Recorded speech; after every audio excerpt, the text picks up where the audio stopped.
Hello, नमस्कार, good evening. स्वागत है आपका हमारे यूट्यूब चैनल पर हिंदी की क्लास में। जैसा कि आपको पता है कि ये जो क्लास है हमारी, ये रोज़ रात्रि 8 बजे हम क्लास लेकर आते हैं। स्पेशली यूपीपी, ये स्पेशल उत्तर प्रदेश पुलिस के लिए ये क्लास लेकर आते हैं, जिसमें प्रश्नों की संख्या 37 होती है। ये जो हम सीरीज चला रहे हैं, ये प्रीवियस ईयर एग्ज़ाम के पिछले वर्ष आए हुए पुलिस की परीक्षा में जो प्रश्न आए हुए हैं वही क्वेश्चन है और घटना चक्र सीरीज है। आपने लोगो देखा होगा, घटना चक्र किताब का बुक का लोगो लगा है, घटना चक्र की सीरीज है। बहुत बेहतरीन प्रश्न हैं। आप इन प्रश्नों का रोज़ हमारे साथ रात्रि 8 बजे अभ्यास कर सकते हैं। अभ्यास करने के लिए हमारे टेलीग्राम चैनल पर जुड़िए और यूट्यूब चैनल पर भी जुड़ सकते हैं। यूट्यूब चैनल का नाम है सर आमोद यादव और हमारा टेलीग्राम चैनल है आमोद सर हिंदी, तो आप वहाँ जुड़ सकते हैं। आइए स्टार्ट करते हैं आज का प्रैक्टिस सेट। आज का मॉडल पेपर और आज के मॉडल पेपर का पहला प्रश्न क्या है? बहुत बेहतरीन प्रश्न है। एक एक प्रश्न बड़ी ईमानदारी के साथ जवाब दीजिए और जब आज का मॉडल पेपर समाप्त होगा तो आप कमेंट करिए हमें और कमेंट में बताइए कि आपके कितने प्रश्न सही हुए। कमेंट में आप बताना है कि आपके कितने प्रश्न सही हुए हैं। 37 प्रश्न लेकर आए हैं, 37 में कितने सही हुए। ठीक है, चलिए हम लोग स्टार्ट करते हैं। हमारे मॉडल पेपर जो आज है उसका प्रश्न पहला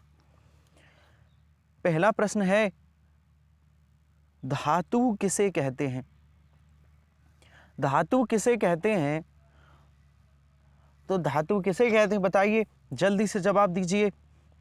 सबके आंसर आने चाहिए। धातु किसे कहते हैं? क्रिया के मूल रूप को धातु कहते हैं। क्रिया के मूल रूप को क्या कहते हैं? धातु कहते हैं। ध्यान रहे, अब मैं आपकी जानकारी के लिए एक बात बता दूं। क्रिया को धातु क्या है? धातु कुछ और नहीं है, क्रिया को ही संस्कृत भाषा में धातु कहते हैं। बस इतना जानो। धातु कोई अजीब चीज नहीं है, अद्वितीय चीज नहीं। क्रिया के संस्कृत रूप को ही, क्रिया को संस्कृत भाषा में धातु कहते हैं। इसलिए इसका आंसर होगा क्रिया के मूल रूप को धातु कहते हैं। चलिए आगे बढ़ते हैं। हमारा अगला प्रश्न है। अगला प्रश्न क्या कहता है? ध्यान से सुनिए। हमारा अगला प्रश्न क्या है बताइएगा। सभी लोग जवाब दीजिए। भूतकाल के कितने भेद होते हैं? हमारा अगला प्रश्न है, भूतकाल के कितने भेद होते हैं? ध्यान रहे, ये घटना चक्र सीरीज है और ये जितने भी हम प्रश्न अभी तक कराए हैं मॉडल पेपर हिंदी के, या जितने भी कराएंगे अभी घटना चक्र सीरीज के, वो सभी कहीं ना कहीं किसी न किसी वर्ष पुलिस में आए हुए प्रश्न हैं। अभ्यास करिए, देख लीजिए पैटर्न। भूतकाल के कितने भेद हैं? तो भूतकाल के कितने भेद हैं? भूतकाल के 6 भेद होते हैं।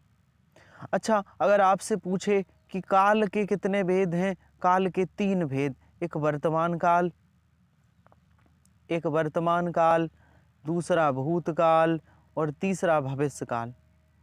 काल के 3 भेद, तो भूतकाल के 6 भेद। भूतकाल के भेद पूछे, भूतकाल के 6 भेद हैं, भविष्यकाल के 3 भेद हैं और वर्तमान काल के 5 भेद हैं।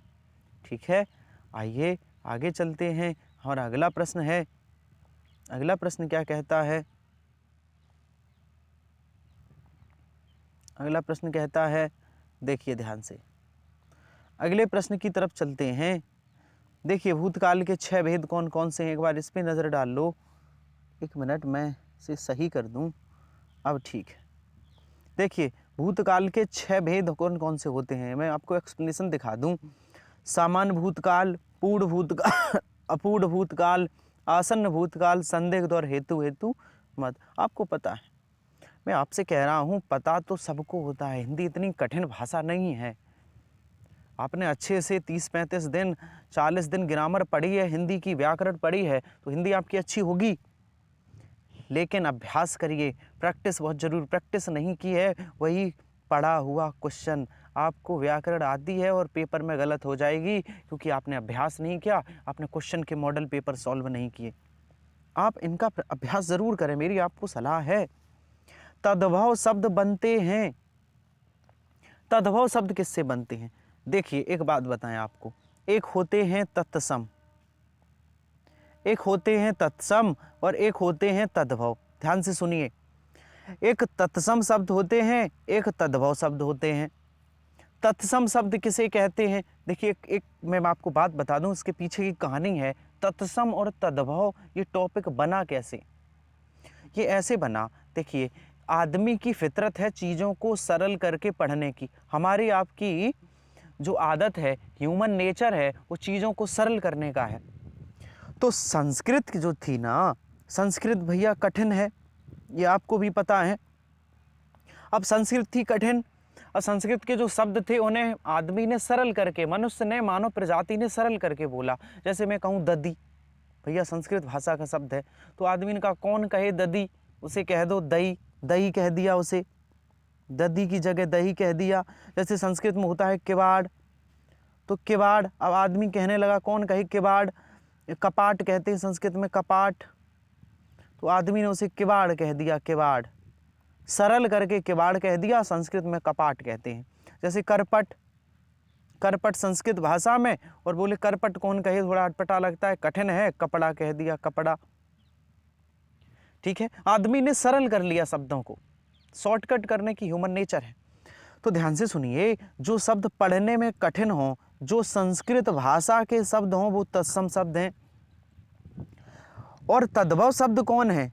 जो शब्द संस्कृत के बदल गए, ऐसे संस्कृत भाषा के ऐसे शब्द जिन्होंने अपना रूप बदल लिया है, वो तद्भव शब्द हैं। पहचान में बता देता हूं, तद्भव शब्द सरल होंगे पढ़ने में, तत्सम शब्द कठिन होंगे। अब इनकी परिभाषा क्या होती है व्याकरण में, किताबों में कैसे लिखा है? तत्सम शब्द कौन से हैं? तो तत्सम शब्द वे शब्द होते हैं जो संस्कृत भाषा के शब्द हैं, तो उन्हें तत्सम शब्द।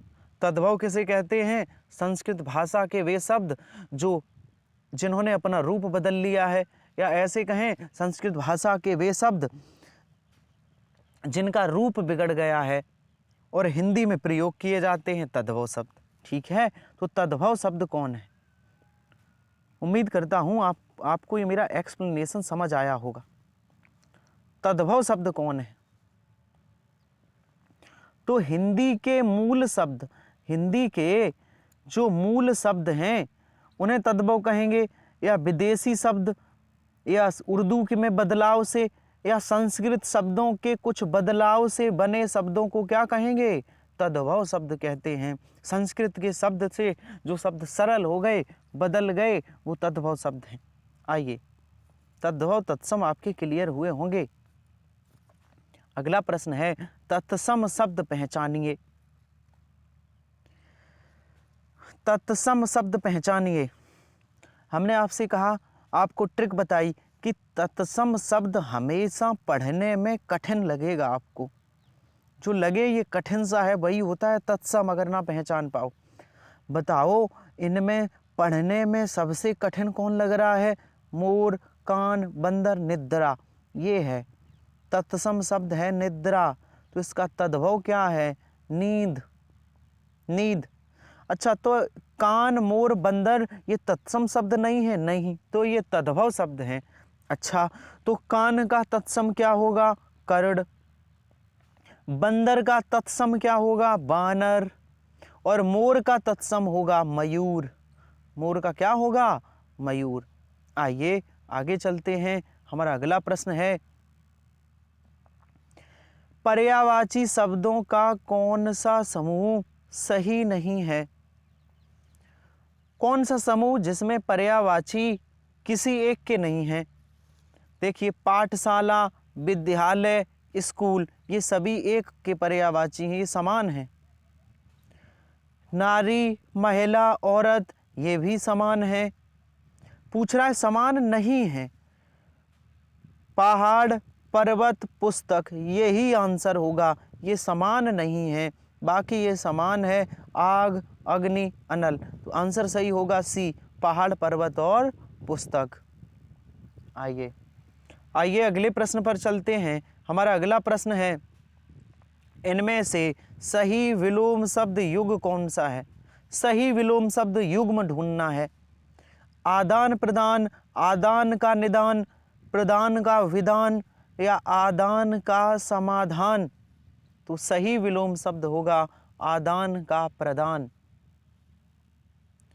आगे चलते हैं। हमारा अगला प्रश्न है, ध्यान से देखिए, पढ़िए। और शब्द के अनेकार्थी शब्द समूह का चयन कीजिए। ये जो और शब्द है इसके क्या क्या अर्थ हो सकते हैं, इस और के क्या क्या मतलब हो सकते हैं वो बताइए। तो और मीन्स क्या होता है? कहते हैं हमें और लोगों से बात करनी है। दूसरा अन्न, अन्न। और क्या होता है और का मतलब? तथा। अन्न, दूसरा और तथा। जैसे हम कहें हमने आज इंग्लिश तथा हिंदी की किताब पढ़ी, या फिर हम ऐसे कह सकते हैं हमने आज इंग्लिश और हिंदी की किताब पढ़ी। तो और का एक मतलब होता है दूसरा और का एक मतलब होता है तथा। ठीक है, आइए आगे बढ़ते हैं। उम्मीद करता हूँ आपको मेरी बात समझ आ रही होगी। समझ आ रही है तो आप सभी लोग यस बोलिए, कमेंट बॉक्स में यस बोलिए कि हाँ सर आपकी बात समझ आ रही है। ठीक है, ओके, चलो आगे बढ़ते हैं। जो काम करना कठिन हो, वाक्यांश के लिए एक शब्द लिखिए। जो काम करना कठिन हो उसे क्या कहते हैं? सर उसे तो हम दुष्कर कहते हैं। जो काम करना कठिन हो वह दुष्कर है। आइए अगले प्रश्न पर चलते हैं। बताइए, खाली स्थान है। पक्षी पेड़ों पर अपना बनाते हैं, सही शब्द भरिए। पक्षी पेड़ों पर अपना क्या बनाते हैं? घोंसला। पक्षी घोंसला बनाते हैं। क्या यहाँ घोंसला शब्द दिया गया है? नहीं दिया गया। तो क्या दिया गया? घोंसला को नीड भी कहते हैं, उन्होंने अंग्रेजी में दे दिया तो होगा नीड, नीड। आइए आगे चलते हैं। हमारा अगला प्रश्न है, बताइए। अनु उपसर्ग से बना प्रत्यय शब्द है, सॉरी, अनु उपसर्ग से बना शब्द है। कौन सा शब्द अनु से बना है? तो अनु से बना शब्द है अनुचर। ये कैसे बना होगा? ये बना होगा अनु प्लस चर, चर में अनु जोड़ दिया, अनुचर। ठीक है, सही आंसर होगा ए। अब बहुत लोग सोच रहे होंगे कि सर अनुपम भी हो जाएगा, अनुपमा। नहीं, अनुपमा में अनु को यदि बाहर निकाल लो तो बचेगा पमा। तो अनु बाहर कैसे निकल सकता है? आपको पता है ना, दोनों शब्द अर्थ देते हों। अनु का अर्थ है, पमा का कोई अर्थ नहीं है, इसलिए अनु उपसर्ग नहीं है इसमें। अब यहाँ अनु प्लस चर, इस चर का भी अर्थ है और अनु का भी अर्थ है। ठीक है, तो अनुचर में अनु उपसर्ग है। आइए आगे चलते हैं। हमारा अगला प्रश्न है, बताइए। भुलक्कड़ शब्द में किस प्रत्यय का प्रयोग हुआ है? भुलक्कड़ शब्द में किस प्रत्यय का प्रयोग हुआ है? ध्यान रहे, प्रत्यय हमेशा शब्द के पीछे जुड़ता है और उपसर्ग शब्द के आगे। तो पीछे देखना है, तो कौन सा प्रत्यय है? अक्कड़ प्रत्यय है, अक्कड़। वेरी गुड, आगे बढ़िए, बहुत अच्छे आंसर। आगे बढ़िए। गीतांजलि का सही संधि विच्छेद है। गीतांजलि का सही संधि विच्छेद बताइए, जल्दी से जवाब दीजिएगा। तो गीतांजलि का सही संधि विच्छेद होगा गीत प्लस अंजलि, गीत प्लस अंजलि। इसमें कौन सी संधि हो गई? इसमें सर दीर्घ स्वर संधि है, दीर्घ स्वर संधि। आगे बढ़ते हैं। हमारा अगला प्रश्न है, हम अगले प्रश्न पर पहुंचते हैं। हमारा अगला प्रश्न देख लीजिए। अगला प्रश्न, सभी मिलकर स्कूल जाता है वाक्य का शुद्ध रूप होगा। कौन सा शुद्ध रूप है बताइए। सभी मिलकर स्कूल जाता है, नहीं, ये अशुद्ध है, गलत। सही क्या होगा, सभी मिलकर स्कूल गए, ये गलत है। सभी मिलकर साथ स्कूल जाते हैं, ये हो सकता है सही। आगे देखते हैं, सभी मिलकर स्कूल जाते हैं, सभी साथ स्कूल जाते हैं, हाँ ये ठीक है। सभी साथ स्कूल जाते हैं। अब आप कहोगे सर कैसे, देखो इस वाक्य में हम लोग बोलने को तो बोल देते हो कि सभी मिलकर जाओ, मिलकर रहो, वो अलग बात है। मिलकर रहना होता है, मिलकर जाना नहीं होता। तो यहाँ पर दो गलतियाँ हैं। सभी मिलकर स्कूल जाते हैं, एक ये होना चाहिए, एक मिलकर नहीं, सभी साथ। मिलकर की जगह साथ होना चाहिए, सभी साथ स्कूल जाते हैं। आंसर सही होगा डी। आंसर कौन सा सही होगा, डी। मिलकर रहना होता है, अगर ऐसे हो सभी मिलकर रहते हैं तो चलेगा, लेकिन सभी जाते हैं तो साथ जाते हैं। आगे चलिए, हमारा अगला प्रश्न है, बताइए, जल्दी से जवाब दीजिए। बताइए, रसोई घर में कौन सा समास है। तो रसोई घर में कौन सा समास है, तो इसका समास विग्रह होगा रसोई के लिए घर। रसोई के लिए घर। और कौन सा जिसमें विभक्ति आती हो वो कौन सा समास है, तत्पुरुष समास। अगर पूछ दिया जाए कौन सा तत्पुरुष, तो के लिए, संप्रदान तत्पुरुष समास। ठीक है, कौन सा, संप्रदान तत्पुरुष समास। आइए आगे चलते हैं, हमारा अगला प्रश्न है। अगला प्रश्न क्या कहता है, मैं खाता हूँ, मैं खाता हूँ, कर्मवाच्य बनाना है, बनाइए। मैं खाता हूँ, कर्मवाच्य बनाना है, तो बनाओ। अब ये सामान्य वर्तमान का वाक्य है, तो सामान्य वर्तमान में ही कर्मवाच्य होना चाहिए, ध्यान रखना। मुझसे खाया जाता था, ये कर्मवाच्य तो है पर ये सामान्य वर्तमान में नहीं है, ये गलत हो गया। मेरे से खाया जाता है, ये तो गलत है, मेरे से नहीं होता, मुझसे।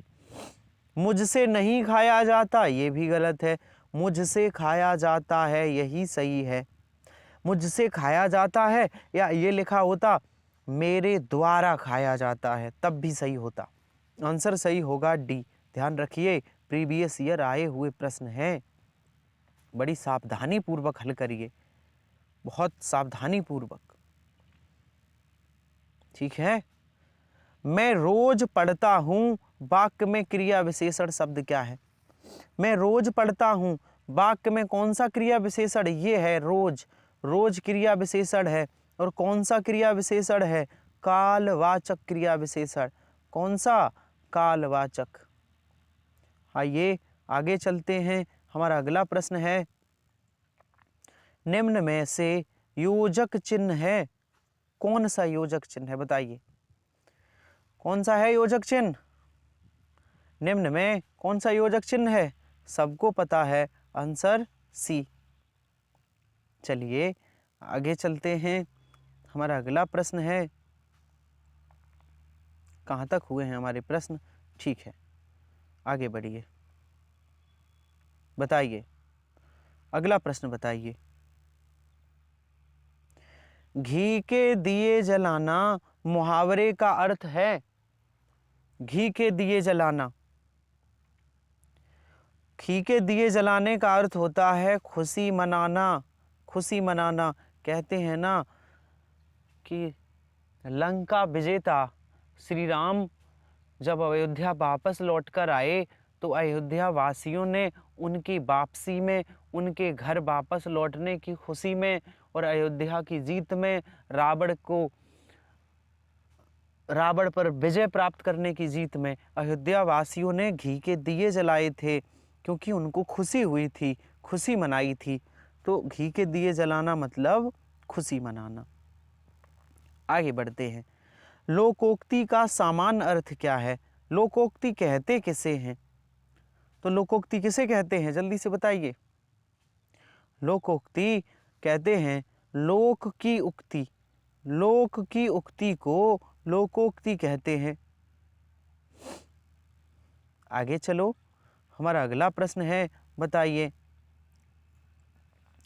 चमक उठी सन 57 में, वो तलवार पुरानी थी, रस भेद बताइए। इसमें कौन सा रस है? चमक उठी सन 57 में, वो तलवार पुरानी थी, इसमें कौन सा रस है? वीर रस है, वीर रस। अच्छा, पूछा जाए वीर रस का स्थायी भाव क्या होता है, तो होता है उत्साह। वीर रस का स्थायी भाव क्या होता है? उत्साह। श्रृंगार रस का स्थायी भाव क्या होता है? रति। हास रस का स्थायी भाव हास। भक्ति रस का स्थायी भाव क्या होता है, बताइए।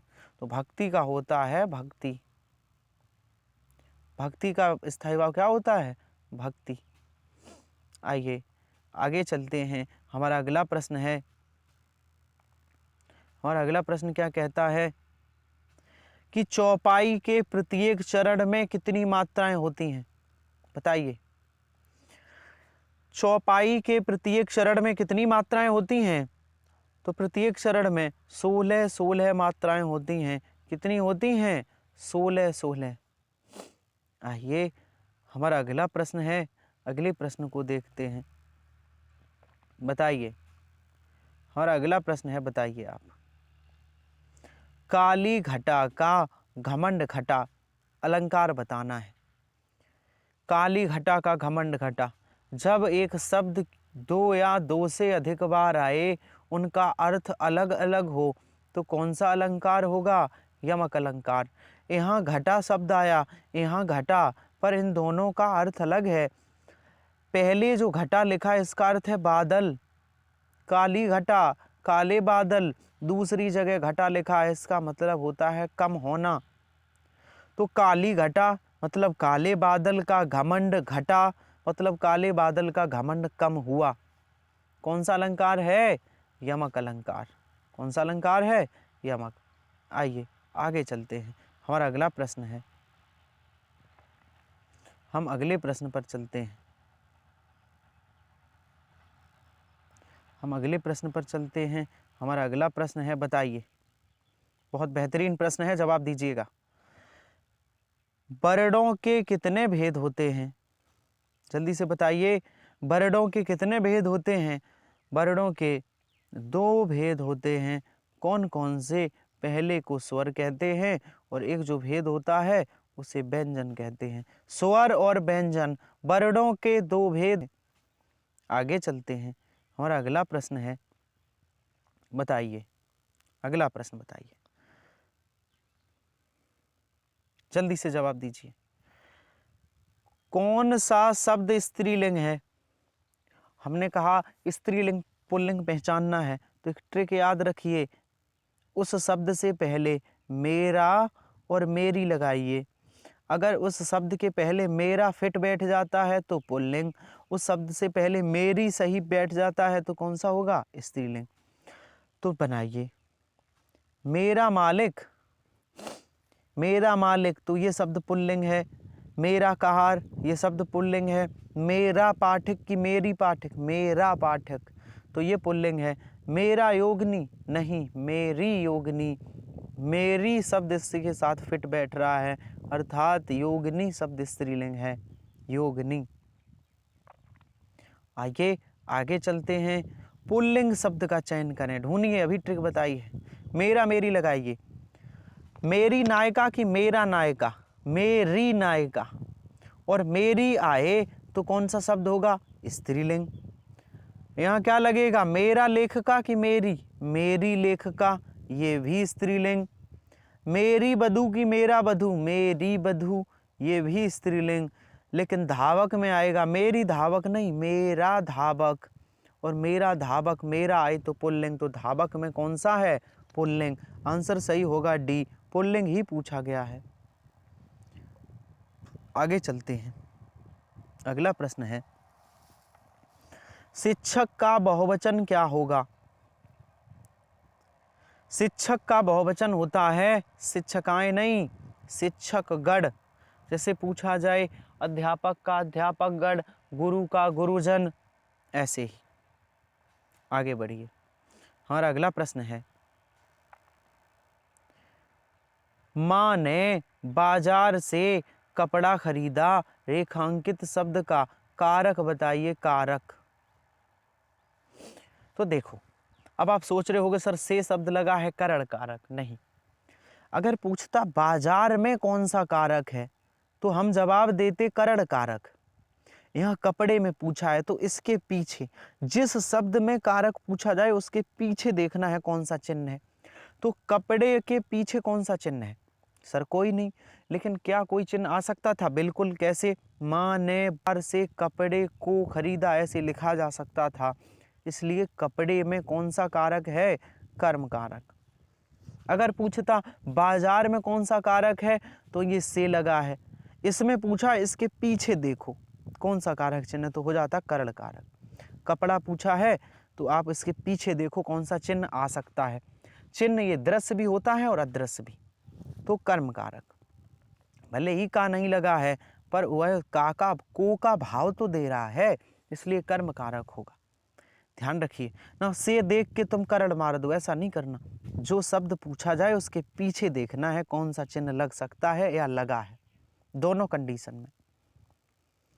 आइए हमारा अगला प्रश्न है, बताइए, यह मेरी पुस्तक है, रेखांकित शब्द बताओ। यह मेरी, यह क्या है? यह निश्चयवाचक सर्वनाम है। यह मेरी पतंग है, सॉरी पतंग, यह मेरी पतंग है, तो कौन सा होगा आंसर? यह निश्चयवाचक सर्वनाम। आइए आगे चलते हैं, हमारा अगला प्रश्न है, समझदार शब्द विशेषण का कौन सा भेद है? समझदार शब्द एक विशेषण है, तो कौन सा विशेषण है? समझदार व्यक्ति, समझदार आदमी, समझदार लड़का, समझदार लड़की, ये उसके गुण को बताता है। तो कौन सा विशेषण है? गुणवाचक विशेषण। कौन सा विशेषण है? गुणवाचक। आइए आगे चलते हैं, चर्चा शब्द से विशेषण है, चर्चा शब्द से बना विशेषण क्या है?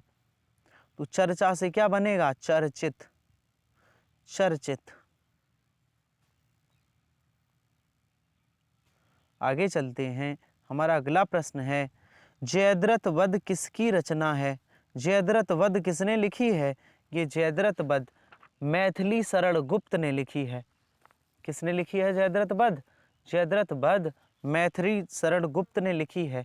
इनकी और रचनाएं भी हैं, जैसे इन्होंने यशोधरा लिखी है, इन्होंने साकेत लिखी है, यशोधरा, साकेत, भारत भारती, पंचवटी आदि रचनाएं मैथिली शरण गुप्त की हैं। आगे बढ़िए, अतीत के चलचित्र किसकी रचना है? सबका जवाब आना चाहिए। अतीत के चलचित्र किसकी रचना है? ये अतीत के चलचित्र किसने लिखी है? ये लिखी है महादेवी वर्मा। इन्हें आधुनिक मीरा भी कहा जाता है। इन्हें अतीत का चलचित्र लिखा है।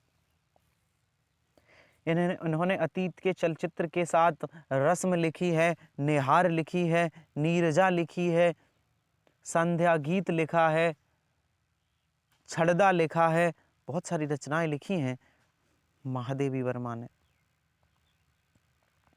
आइए, कल हमने गद्यांश छोड़ा था, आज करेंगे इसको। निम्नलिखित प्रश्न संख्या 145 से 49 तक उत्तर दीजिए, गद्यांश से पर आधारित है। गद्यांश पढ़िए, जरूर पढ़िए, कल हमने छोड़ा था, आज हम कराएंगे। देखिए मैं पढ़ाता हूँ आपको, ध्यान से आप भी पढ़िए। विश्व की कोई भी ऐसी सभ्यता नहीं है जिसने वनों के मूल्यों को न आंका हो। वन विभिन्न प्रकार के पशु पक्षियों तथा प्रजातियों के एकमात्र आश्रय स्थल थे और आज भी हैं। वनों के निरंतर कटने से इनके संरक्षण की आवश्यकता पड़ी। आज भी वन संरक्षण की आवश्यकता पहले जैसी ही बनी हुई है। वनों में उगे पेड़ पौधे हमारी ईंधन की समस्या का समाधान करते हैं। इनसे हमें इमारतें, फर्नीचर आदि बनाने के कई प्रकार की लकड़ियाँ प्राप्त होती हैं। कई प्रकार की लकड़ियाँ प्राप्त होती हैं। आगे चलते हैं, अभी और है हमारा गद्यांश। कई प्रकार की लकड़ियाँ प्राप्त होती हैं, साथ ही कागज बनाने के लिए कच्ची सामग्री भी उपलब्ध होती है, परंतु इन्हें काटने के साथ साथ इनका संरक्षण भी आवश्यक है। इन पेड़ पौधे वर्षा कराने में सहायक बनकर पर्यावरण की रक्षा करते हैं। वहीं इनमें कार्बन डाइऑक्साइड जैसी विषैली गैस को सोखने की क्षमता भी होती है, जिससे हवा में गैसों का संतुलन बना रहता है। ऐसा करके वे हमारी पृथ्वी को सुरक्षित रखते हैं। पर्यावरण की सुरक्षा के साथ साथ हमारी सिंचाई और पेयजल की समस्या का समाधान भी वनों के संरक्षण से ही संभव हो सकता। वनों के कारण ही नदियां अपने भीतर जल की अमृत धारा सजोकर प्रवाहित हो रही हैं। जल की अमृत धारा। तो पहला प्रश्न बताइए, वनों का मूल्य आंकने का अर्थ क्या है? वनों का मूल्य आंकने का अर्थ क्या है? तो इसका अर्थ होता है वनों का महत्व समझना। वनों का महत्व समझना। अगर आपको एक बार गद्यांश समझ नहीं आया, क्वेश्चन नहीं कर पा रहे हो, तो बार बार पीछे करके पढ़िए, फिर प्रश्न सॉल्व करिए, ठीक है? हमने आपको बता दिया है, जवाब बता रहे हैं आपको। आश्रय स्थल से क्या अभिप्राय है, बताइए। आश्रय स्थल से क्या अभिप्राय है? इससे अभिप्राय है रहने का स्थान। रहने का स्थान। आइए आगे बताइए आप। नदियों की जलधारा किसके कारण प्रभावित हो रही है? किसके कारण प्रभावित हो रही है? वनों के कारण। वनों के कारण प्रभावित हो रही है। आइए आगे चलते हैं, हमारा अगला क्वेश्चन है।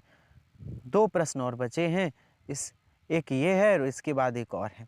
वन पर्यावरण की रक्षा के लिए किस प्रकार करते वन पर्यावरण की रक्षा किस प्रकार करते हैं? जल्दी बताइए। ये वर्षा कराने में सहायक बनकर ये पर्यावरण की रक्षा करते हैं। पर्यावरण की रक्षा करते हैं। आगे बताइए।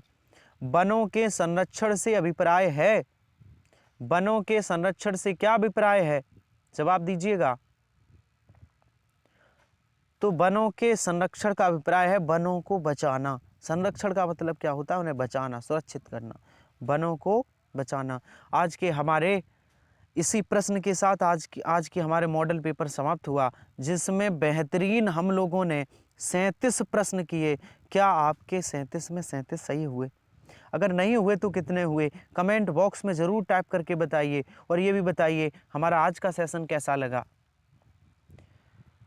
इसी तरह अभ्यास करने के लिए हमारे यूट्यूब चैनल से जुड़िए और हमारे टेलीग्राम चैनल से भी जुड़िए। यूट्यूब चैनल का नाम है सर आमोद यादव और हमारा टेलीग्राम चैनल है आमोद सर हिंदी।